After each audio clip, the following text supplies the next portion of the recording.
Excellent. So this is our part 2 of our Ecclesiastes look, but this one's we're going to focus on New Testament. We're going to do a little compare, contrast exercise with the Old and New Testament. It's difficult to live in a world you cannot understand. You go through life, I don't know if you ever have done international travel, and you get involved in, I don't know, wherever you've been. You try to make sense of things. I've been into, well, you could say 3 foreign countries. I've been to St. Lucia. That was a nice honeymoon there. I was, in fact, 2 years ago in Zimbabwe.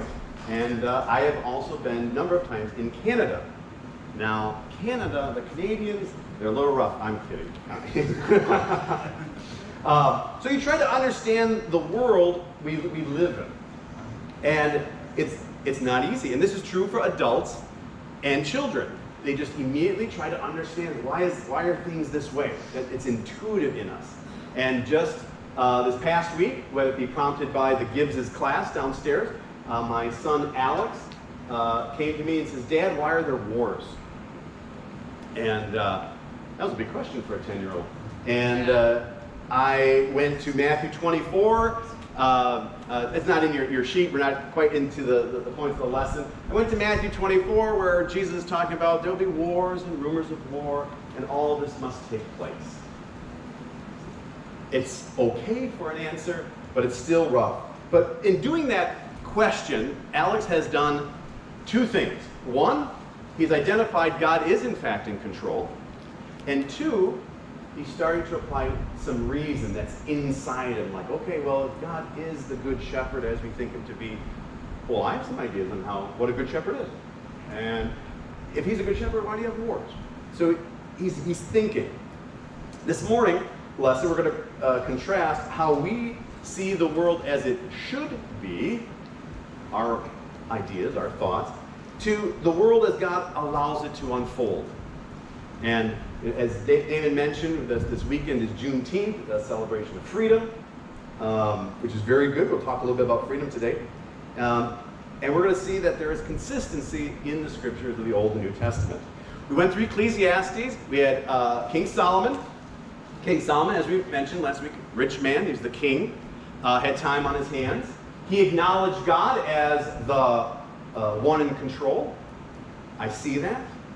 And then throughout Ecclesiastes, if you did get a chance to read this past week, Ecclesiastes, if you're prompted from the lesson, you'll notice that King Solomon decided to do any one of a number of things. He went after big projects, he went after pleasure, he went after fun, and these were God, or a man's way of, maybe I can work with these items to find meaning, to find enjoyment in life. And they all came crashing down.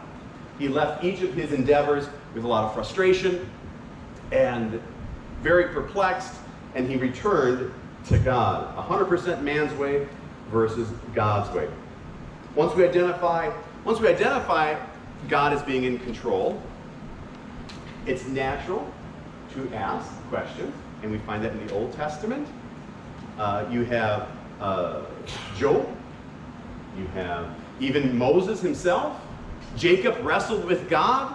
Jeremiah. I bet you could go through all the prophets and they're all scratching their head. Why am I doing this? Ezekiel, if I remember correctly, he had to lay on his side for a year and look at the city. Can you imagine that? Laying on your side. This is how we're impacting the world for God. I want you to lay down and stare at that city. Crazy stuff. People question, or the prophets question, and God is not dismayed. He doesn't throw his hands up in the air like, oh, what did I do? Maybe I did something wrong. He's not daunted. You have questions, great. Feel them. There's free speech in the kingdom of God. Amen. And we like that. We love that. There's free speech in the United States. We're very grateful for that. That's certainly one of our ground amendments. Principles. Thank you very much. But obviously, when you speak to God, there's got to be a level of thoughtfulness, a level of tact. And that's not always the case with human beings. There is no thoughtfulness. There is no tact. So God has to reel us in. And he's he does that with all these men that I listed. Jesus has to deal with some pretty crazy people, the extremists, the justice seekers, and he addresses them, and the vigilantes. And those are the 3 points of my lesson this morning: the extremists, the justice seekers, and the vigilantes. Oh, come on. Come on. So the scriptures are right there in front of you to read along with me. We're going to look at these. Matthew 6 is the Sermon on the Mount. Jesus talking. This is not... Is Jesus addressing extremists in the Sermon on the Mount? Well, not really. But listen, as we go through this, I think you'll see some opportunities to glean some ideas of balance in your life. Here we go. Matthew 6:19. Do not store up for yourselves treasures on earth where moth and rust destroy, and where thieves break in and steal. But store up for yourself treasures in heaven where moth and rust do not destroy, and where thieves do not break in and steal. For where your treasure is, there your heart will be also. Ecclesiastes 5:15 says, naked a man comes into his mother's womb, and as he comes, so he departs. He takes nothing from his labor. He's worked his whole life. We've all done that. We know what's coming. We know what's coming. We work hard, 40 hours a week, maybe 60 hours a week. Maybe you have to go to school at the same time. You do a lot of labor, and in the end, you take nothing with you. Solomon's asking us, ponder that. Think about that. Yeah. Put that in your thought process here for the day, if not the rest of your life, as you work overtime. Ecclesiastes 12:14 says, for God will bring every deed into judgment, including every hidden thing, whether it is good or evil. I believe these two passages, note Old Testament, New Testament, they are in sync with one another. There is a level of futility, did I say that word right? Futility. All right, futility. There's a level of futility in life. I got laughing, that's my family back there. That's laughing the loudest. It's actually laughing the loudest. Happy Father's Day. Happy Father's Day to you, Dad. There's a level of meaninglessness. I'll have to choose another word. I can't even say it with a straight face anymore. And moth and rust destroy. Right. If you want to see rust destroy, you can go outside and look at my car. Rust is destroying my car. If you look at some of my shirts, they're getting frayed a little bit. I have to throw them out. You're going to have to keep me in check. It's like, and the rain comes down. Sometimes we need more, like in these last few weeks, and it goes away. The sun returns. There's cycles to things. They just keep on repeating. If you did, 6th grade science, you got the whole process of evaporation, condensation, on and on. Around the cycle goes. On the other hand, life is a big deal. Life is serious. You have an opportunity to store for yourselves treasures in heaven. What you do now has immediate consequences and eternal consequences. Right.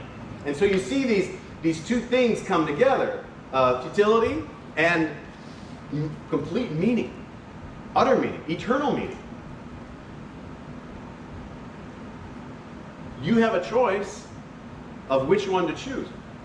You can say, everything's meaningless, throw up your hands. I don't care about anything. I don't care about anything.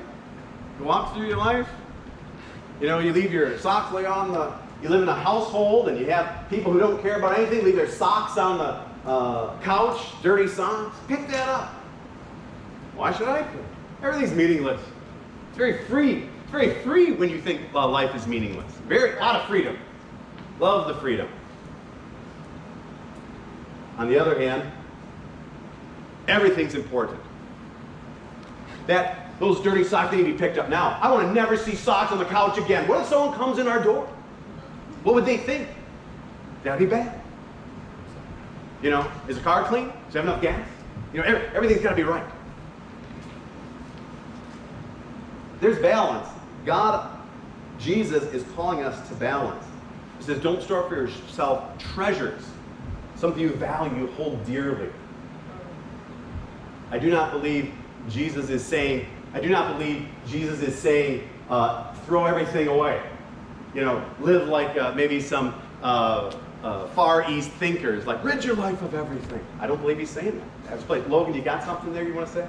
Yeah, I've actually dealt with this verse quite a bit. Growing up, I was from a very low-income family of 5 on about $20,000 a year. My dad never had a college degree, worked in retail. So things were always very precious when I was really little, and I naturally gravitated towards greed when I was really little. But verses like Matthew 6 remind me how things like treasure don't matter, and I can be generous with treasure like that because the treasure gets stored in heaven, and that is the balance right here in 6:19. Very, very good. Very good. In a way, another simple way of looking at it, take your possessions with an open hand. Yeah. Enjoy it. Enjoy it. It's in your hand. God gave it to you. Don't grab onto it. It's temporary. It's fleeting. Good stuff. God's way is one of balance. Would others identify you as having a balance in your life? They'd, I don't know, walk around with you. They'd see your life. They'd see how you live. Is there balance in your life? At the end of my little lesson here, we're going to get a chance to give responses. You can write down questions in your little handouts there and get a chance to talk about what you learned this time of looking at Ecclesiastes. So those are the extremists. And I believe Jesus is speaking against them. We're going to go to the second point here. The justice seekers. Ecclesiastes 8:14 says, there is something else meaningless. Again, we talk about meaningless being breath and vapor, something very obscure. That occurs here on earth. Righteous men get what the wicked deserve. And wicked men get what the righteous deserve. This too is meaningless. This too is fleeting. This is temporary.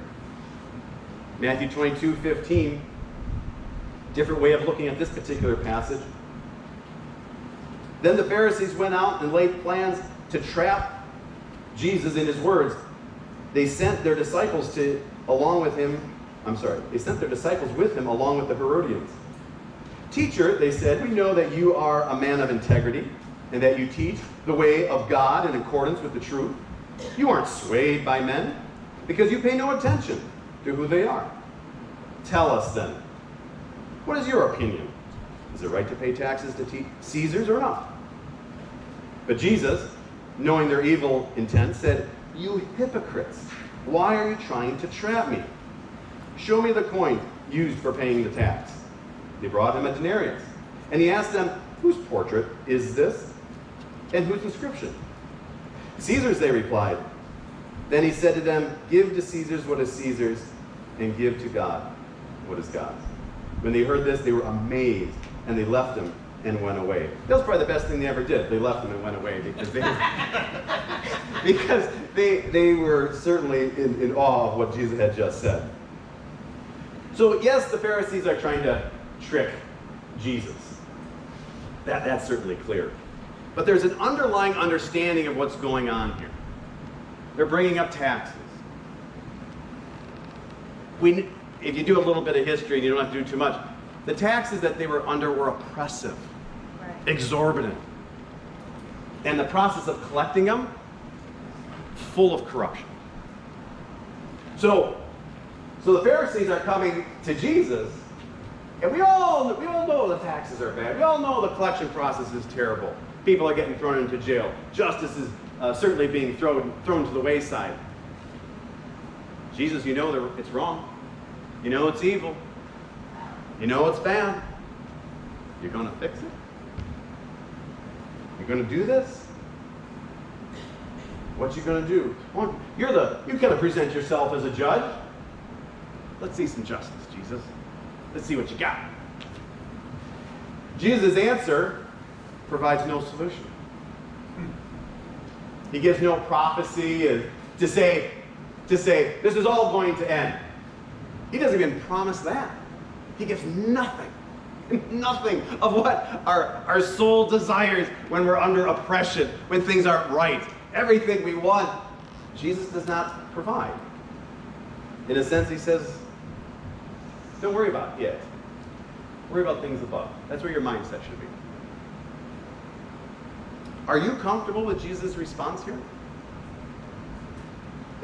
It's perplexing. It really is. Because as I drove to church here, on my way, I was a little bit, I don't know, I shouldn't be surprised, but people are cutting their grass, they're riding bikes, they're going for walks, they're enjoying themselves. Why on earth would I be sitting here Sunday morning listening to about a God who doesn't fix my problems? We as disciples, we need to be able to address these things when we share our faith, when we get into spiritual discussions. We need to be able to address it for ourselves and feel good about it, but also help others to understand the toil that we live under the sun. This is a big test for our faith. Can I trust that my toil is actually part of God's greater plan? Can I trust that? There's some bad things going on. Some very bad things going on. Where I work, I actually completely lost count of the amount of people that I have worked with and have left this earth. They have died. I've lost track. It's in the 30s. Wow. And they always put in these little obituaries in the lunchroom, and we put in little money in. There's a lot of roughness going on. Can I trust God that all my toil is actually part of His greater plan? About the portrait of my life. If this was a Bob Ross painting, there's happy accidents. Well, a lot of those happy accidents make me want to take the whole portrait and throw it in the trash. I'm tired of happy accidents. I want lock and step accuracy here. Come on. As a child, we must mature and accept the world, or as a child, we must mature and accept the world as it is rather than attempt to manipulate it. You see this in kids. I don't know have you ever been in a grocery store? The child's not happy. I want my cookie crisp. And mom, too busy to pay attention, she doesn't do anything. So the volume goes up. I want my cookie crisp. That's not working. The feet start going. The wails, and if this particular child's not strapped in the thing, he's on the floor.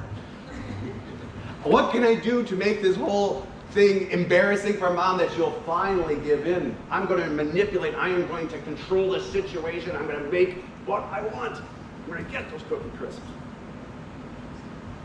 I don't want to go to school.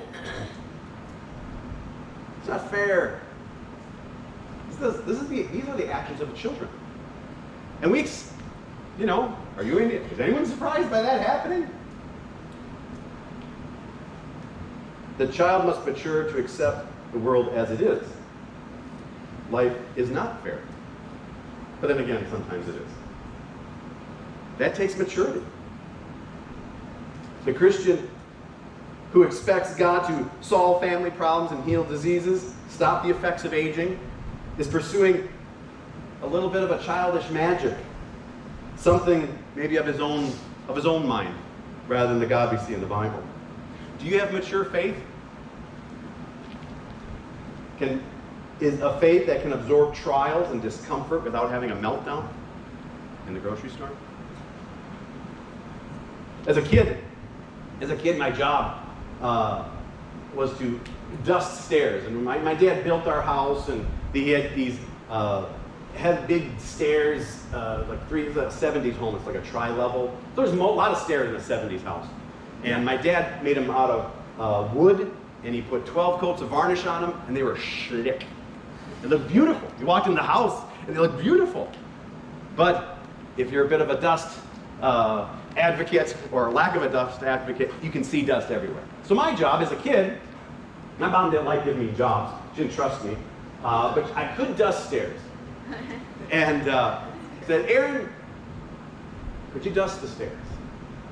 I've got coloring here. I mean, I can't be bothered with dust and filth. I got stuff to do. Dust the stairs. Man. And now, as I'm older, as I visit my mom, I volunteer to dust the stairs. I'll dust the stairs for you. I don't care. It's part of life. Got to get rid of the dust. Has your faith matured? Move on to the vigilante.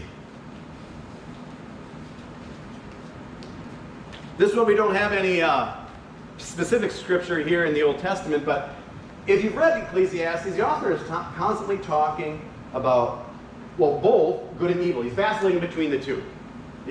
He barely gets 2 or 3 paragraphs, but he's basically jumping back and forth. We're left with a strong impression that wickedness and righteousness must share the same space in our world. They're right there. We watched the Kung Fu Panda, and they had like the big yin and the yang thing. I don't know if you understand that silly thing. But there's the black with the white dot and the white with the black dot. Well, it means that if the black dot, there's a little bit of good, and then the white dot, there's a little bit of bad. You know, in Ecclesiastes and Jesus himself, there's an allowment. There's as we try to formulate a simple world, God has a complex world where the good and the evil, they're actually in the same spot. It can be a little bit rough. Matthew 13, 24 through 30, Jesus told them another parable. The kingdom of heaven is like a man who sowed good seed in the field. But while everyone was sleeping, his enemy came and sowed weeds among the wheat and went away. When the wheat sprouted and formed heads, the weeds also appeared. The owner's servant came to him and said, "Sir, didn't you sow good seed in your field? Where did these weeds come from?" "The enemy did this," he replied. The servants asked him, "Do you want us to go and pull them up? Get rid of the bad?" "No." "No," he answered. "Because while you are pulling up the weeds, you may uproot the wheat with them. Let both grow together until the harvest. At that time, I will tell the harvester, first collect the weeds and tie them in bundles to be burned, then gather the wheat and bring them into my barn." Not the best farming advice, by the way. Jesus is not looking at how you plant your garden. But the point is clear. There's enemy in this world, but the righteous must be strong to persevere. Romans 5 talks about how this actually leads to perseverance, to character and hope. This is throughout the Bible, that this good and bad is together. This may drive us absolutely crazy. It drove Cain and Abel, drove Cain crazy. He lashed out. Had to get rid of what he thought was bad. Right. Luke 9, 51 to 55. As the time approached for him to be taken up to heaven, Jesus resolutely set out for Jerusalem. He sent messengers on ahead who went to a Samaritan village to get things ready for him. But the people there did not welcome him because he was heading for Jerusalem. When the disciples, James and John, saw this, they asked, "Lord, do you want us to call fire down from heaven and destroy them?" But Jesus turned and rebuked them. Then he and his disciples went to another village. Imagine that. There he rebuffed us. I'm walking with the Messiah here. You're going to burn. We're going to bring down fire. We're going to get some justice done. Both guns ablazing. Oh yeah, double gun. Let's do this. I got a DVD package for $1 from work. And there's all the Long Ranger, all old westerns. There's $1. Maybe expose my kids to old TVs, I don't know. And the title of this packet of 10 CDs, Gun Justice. Gun Justice. Wyatt Earp or the Long Ranger. We're going to get some justice done here. Right. Justice doesn't need an adjective. It's fine just the way it is. We as Christians must embrace that. We have this idea that we got to get rid of the bad. That's the goal. The goal is not to get rid of the bad. It is not. It's not part of God's plan in the Old Testament. It's not part of Jesus' plan in the New Testament. That's clear to see. The kingdom of heaven, as Jesus said about the weeds. Let the weeds and the weeds grow together. Let them grow together. I'm not scared. I'm scared of the weeds. My people will be strong. my people will be able to rise up against the bad. You get this idea that all sadness must go. Did you ever see the Disney movie Inside Out? Yeah. It's a powerful movie Yeah, it is. for a little kid. You see, who's running the show? Who's really running the show? It's happiness. Oh, give me that counsel. Give me that counsel panel. I'll show you what to do. Anger, settle down, I'm happy. Sadness, I don't even know what to do with you. All you do is mess things up. In the end, it's sadness that saves the day.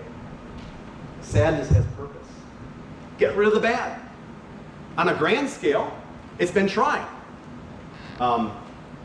Really throughout history, but more recently, if I say a year to you, you're going to pop into your head. Does 1917 mean anything to you? Russian Revolution. The bad guys, the aristocracy, they must go. They're bad. You know why they're bad? Because I say they're bad. And we're going to get rid of them all. It didn't go well. It didn't work. A lot of people died. A lot of people died.